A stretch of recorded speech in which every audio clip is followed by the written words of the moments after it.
Os 8 países não alinhados deverão concentrar esforços para a conquista de uma posição no sentido de pressionar as grandes potências em busca de um acordo imediato sobre determinados pontos, como suspensão de testes atômicos e compromisso de não utilização de armas atômicas em certas áreas do mundo.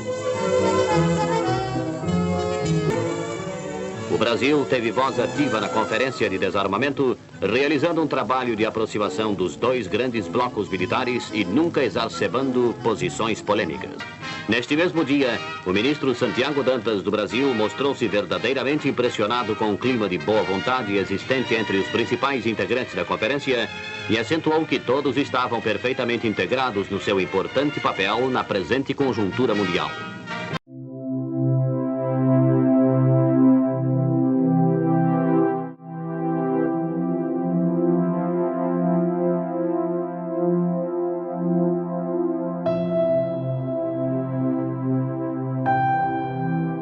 Bem, então, só relembrando, a redemocratização no Brasil, considerando, digamos, o período em que passamos a ter um governo civil, ainda, embora não eleito direto, por voto direto, né, por governo do presidente Sarney, e que é o período em que há esse marco importantíssimo que é a Constituição de 88, a Constituinte de 86 e a Constituição de 88, ocorre um pouquinho antes dessa mudança extraordinária no panorama mundial, que é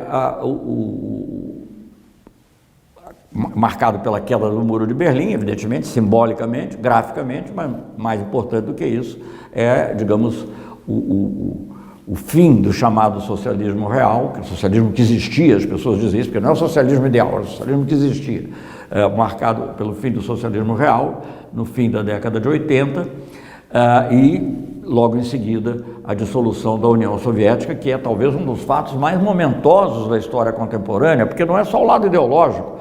Muitos países deixaram de ser socialistas ou comunistas ou o que for e passaram para um campo mais capitalista, mas mantiveram a sua integridade. O fim da União Soviética é talvez um dos fatos mais notáveis e é uma das coisas que passa um pouco despercebida e foi muito mal interpretado, porque como foi muito interpretado apenas dentro do contexto ideológico, a União Soviética, na realidade, não era um império criado pelos comunistas, isso era o Império Czarista, que já vinha da Rússia antiga. Então um país do tamanho do que tinha sido o Império Czarista se dividir em várias partes, embora mantendo a maior parte, que é a Rússia propriamente dita, é um fato notável da história e que muitas vezes é menos apresentado porque o lado ideológico acaba prevalecendo. Então é interessante notar isso, quer dizer, entra a nossa Constituição, a Constituição Cidadã, como dizia Ulisses Guimarães, novas forças políticas. Pela primeira vez temos um partido realmente organizado pelos trabalhadores e com força, que é o PT. Não tinha havido, obviamente, outras experiências no passado, partidos comunistas, mas passou a maior parte do tempo na ilegalidade, então não podia agir muito. E havia o Partido Trabalhista Brasileiro, mas ali, fundado pelo Vargas, mas ali havia também uma mistura de influências do que se chamava na época um peleguismo, que deu um certo controle do movimento trabalhista por interesses políticos localizados, e o PT não, o PT surge como um movimento de base, então isso tudo é uma coisa nova. A Constituição Cidadã, ela não só consolida o restabelecimento da democracia, mas traz pela primeira vez a plena vigência de direitos sociais, que agora, aliás, estão todos sendo ameaçados e corroídos desde o impeachment da presidente, desde o golpe contra a presidenta Dilma e agora, obviamente, mais ainda no atual governo. Mas, enfim, sem entrar nesse aspecto ainda, de qualquer maneira, quando isso se passa num quadro mundial de grande modificação, que foi, inclusive, qualificado por um historiador americano, mistura de filósofo, historiador, que é o Francis Fukuyama, que hoje em dia tem até opiniões diferentes sobre isso. Na época ele escreveu um ensaio, depois transformado em livro, que ficou muito famoso, chamado O Fim da História. O Fim da História, ele retomava, digamos assim, um conceito hegeliano, né, que é o filósofo que inspira, em grande parte, no método pelo menos, a Karl Marx, O Hegel não era, obviamente, comunista, nem esquerdista, nem nada, mas ele tem aquela visão da dialética e da mudança, e de que a história chegaria a um final, que o Marx, de certa maneira, absorve. E o Francis Fukuyama escreve, olha, a história agora, com o fim da União Soviética e a vitória do que ele chama de democracia liberal, a história chegou ao fim. Só que o fim não é a ditadura do proletariado ou a democracia socialista. O fim é a democracia liberal, com o capitalismo dominante, que vai se espalhar pelo mundo. E parecia que ele tinha razão inicialmente, claro, eu mesmo escrevi na época um ensaio crítico disso, mas vou deixar isso de lado, porque evidentemente aquilo era uma visão muito simplista, mas durante algum tempo, sobretudo para quem acompanhava, como ocorreu comigo, pelas várias funções que eu tive, os desdobramentos dessas coisas na organização, na parte comercial, econômico-comercial e na parte política internacional, parecia mesmo que esse domínio do capitalismo liberal e a hegemonia norte-americana tinham vindo para ficar. Digamos, a agenda comercial, que até então era uma agenda que muitos países procuravam restringir, evitar, ela foi muito expandida com a chamada Rodada Uruguai, que se inicia um pouco antes, né?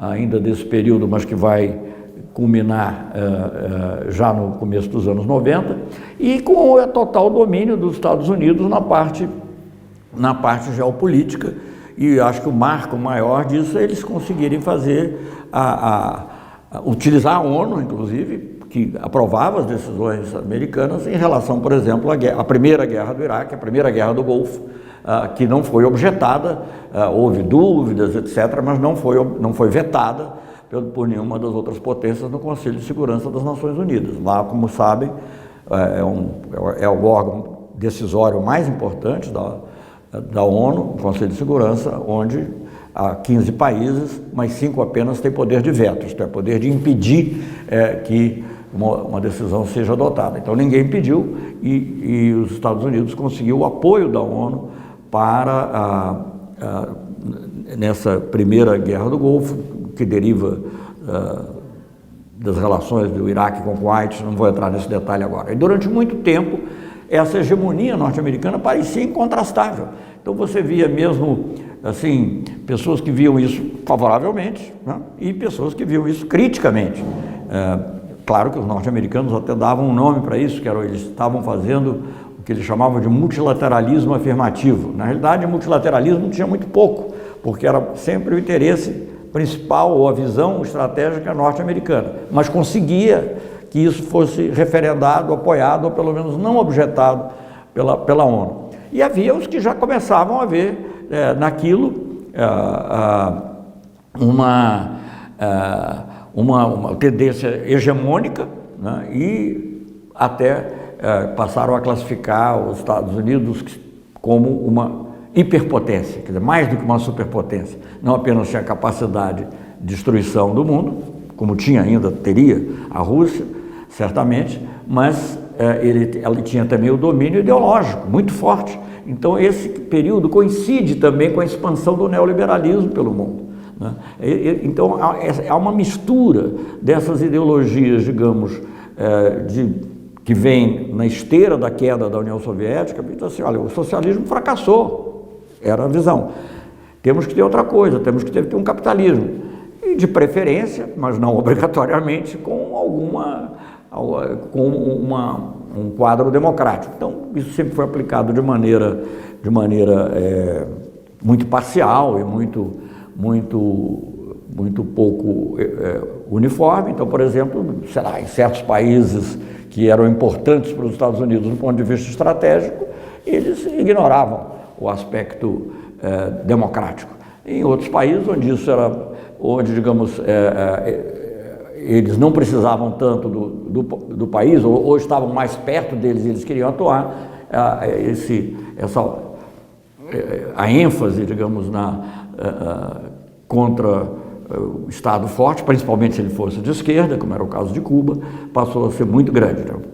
Só fazendo um breve parênteses, é um período de grande isolamento de Cuba, é um período que corresponde ao início dos anos 90, porque ela perde o apoio, pelo menos mais ativo, da ex-União Soviética e da Rússia, também muito pouco da China, e ao mesmo tempo não consegue se reequilibrar. Então é um período interessante. Eu me lembro de conversas com dirigentes cubanos naquela época, dizendo que eles tinham sofrido 3 bloqueios. Primeiro era o bloqueio norte-americano, depois foi o bloqueio da própria dependência da União Soviética, e havia um pouco um bloqueio na própria região, um período muito ativamente anticubano, conduzido por certos governos, inclusive governos relativamente, enfim, eram governos neoliberais, mas não eram necessariamente governos de direita, no sentido mais não eram os mesmos governos militares dos anos 70 e 80.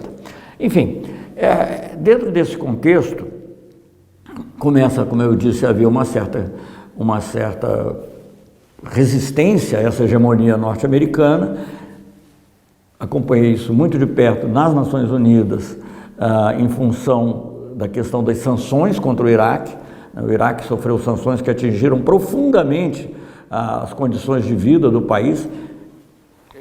Só preciso dizer uma coisa: foram sanções aprovadas pelas Nações Unidas. Claro que a maneira de ser aplicada sofria distorções, mas era uma massa de medidas restritivas ao Iraque, que decorriam da perda. O Iraque tinha entrado numa guerra e perdido. Então eram medidas muito fortes, mas que atingiam muito a população iraquiana. Então isso começa a ser percebido por outros países. Há também interesses econômicos, eventualmente, no petróleo. Então, além da Rússia e da China, que nunca foram ardorosamente, não impediram, mas não foram ardorosamente defensores da intervenção norte-americana e não se opuseram a essas sanções no início, mas sempre viram isso com certa retração. Outros países em desenvolvimento também não gostavam disso, até os países árabes, mesmo que eles não gostassem do Saddam Hussein, mas eles sentiam que havia ali um excesso, né? Além deles, países como a França e a Alemanha. A França, nesse caso, mais importante por ser membro do Conselho de Segurança, membro permanente do Conselho de Segurança, começam a resistir a essa ideia de que temos que aprovar tudo que os Estados Unidos pedem. Eu acompanhei de muito perto essa época. Eu era embaixador nas Nações Unidas. Eu tinha sido antes ministro das Relações Exteriores no governo Itamar Franco, um governo que fez coisas boas, inclusive a criação do Mercosul. Vamos voltar a isso daqui a pouco. Mas era embaixador nas Nações Unidas, governo Fernando Henrique Cardoso, preciso que se diga. E pude ver, digamos, como essas sanções estavam.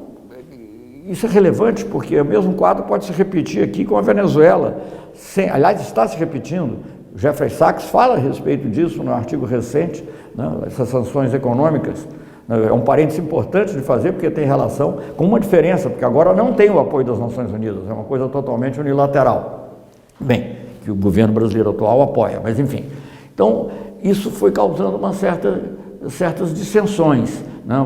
O sofrimento do povo iraquiano era de tal ordem que o Iraque passou, digamos, de uma situação antes da guerra, antes dessa primeira guerra do Golfo, em que ele era mais ou menos, tinha um nível de vida mais ou menos equivalente a um país menos rico, vamos dizer, da Europa Ocidental, tipo Grécia ou Portugal, da época, né? E passa para um nível de país de menor desenvolvimento relativo, quase assim como a Somália, países sem governo e tal. Havia isso. Por outro lado, empresas francesas tinham interesse no petróleo, Total, etc. Por uma série de fatores, começa a se questionar essa hegemonia absoluta dos Estados Unidos. Então, isso marca o início de uma nova época, de certa maneira. Quer dizer, esse pós-Guerra Fria, como se falou, foi muito curto. Logo em seguida se passa para um pós-Guerra Fria, né? E ele é caracterizado por algo talvez que fosse mais uma aspiração do que uma realidade plena, que é a chamada multipolaridade, né? Eu digo isso porque isso é uma coisa que foi se construindo, foi ocorrendo no mundo, em função de várias tendências. Como eu disse, já mencionei essa atitude da França, mas a Rússia vai se fortalecendo depois de um período inicial de muita debacle, né? Que ilustrado até pela embriaguez do líder deles em determinadas situações. Mas a Rússia aos poucos vai retomando um pouco a sua força. A China devagarzinho, mas também já vinha despontando como uma grande potência econômica, e em certos países, mesmo como o Brasil e como a Suécia, para falar de dois países muito diferentes, começavam a se incomodar com aquele hegemonismo norte-americano e a maneira como ele estava sendo aplicado. Por isso que eu mencionei tanto essa questão do Iraque. Então, eu acho que isso é importante para se entender o mundo que vai ser encontrado depois pelo governo do presidente Lula. Na parte econômica comercial, isso coincide com o período neoliberal. Então você tem algo que no Brasil inicialmente pode até ter tido aspectos positivos, eu acho que também não se pode desconhecer isso, que foi a estabilização econômica, mas você tem também as privatizações, você tem uma tendência a abrir a economia para interesses não necessariamente nacionais. E isso não é só no Brasil, é em toda a América Latina, ou quase toda a América Latina, nos países em desenvolvimento. E a expressão disso caminha era muito canalizada também para as negociações comerciais. Chama a atenção disso porque há dois aspectos muito importantes que vão aparecer logo no início do governo Lula. Ele já era um objeto de discussão antes, obviamente, e havia percepções distintas, nunca foi uma coisa totalmente homogênea no Brasil, mas que são, digamos, a proposta norte-americana da Área de Livre Comércio das Américas, a ALCA, e no plano global, a nova rodada de negociações comerciais, que é a rodada de Doha, né, que visa ampliar mais ainda o escopo das negociações, da abertura comercial, embora tivesse também aspectos que nos interessavam, poderiam realmente nos interessar, como era a maior disciplina do setor agrícola, que recebe muitos subsídios, etc. Então, o fato é que, digamos, no plano político, nós encontramos esse começo de multipolaridade, esse começo, digamos, de desafio, ou se não desafio, pelo menos de inconformidade com uma hegemonia norte-americana, no plano político estratégico. E no plano econômico, temos essas negociações que são ambíguas, porque em boa medida elas procuram incluir temas que não interessavam muito aos países em desenvolvimento, quer dizer, expandir muito a parte de serviços, incluir a parte de investimentos, dar garantias aos capitalistas, mais do que aos países, questões relativas a patentes, remédios eram também questões muito discutidas, nós até tínhamos conseguido alguma vitória nisso. E então, digamos, essas duas configurações são as configurações que o Brasil vai encontrar ao término do governo Fernando Henrique Cardoso e com a ascensão do presidente Lula.